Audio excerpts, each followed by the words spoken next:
Alors l'upcycling, c'est une démarche qui consiste à utiliser des pièces, des composants qui ont déjà eu une première vie. On va les utiliser pour faire d'autres objets, d'autres usages.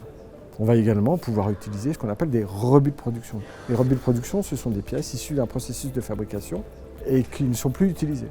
L'enjeu pour nous, quand on va utiliser ces composants-là, c'est de les transformer le moins possible. Alors l'objectif du minimum de transformation, c'est qu'en fait, on ne veut pas consommer d'énergie, donc pas de carbone.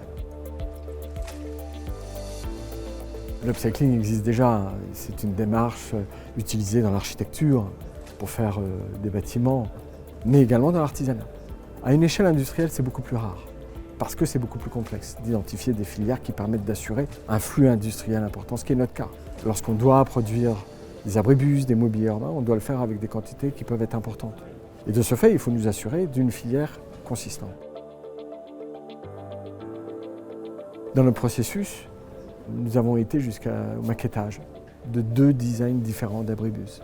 L'objectif était de vérifier la viabilité de cette démarche et de pouvoir identifier les filières qui soient capables de produire ces éléments-là. Donc on va récupérer des vitrages qui ont déjà été utilisés, des pièces de charpente métallique, des pièces en bois, de palissade par exemple.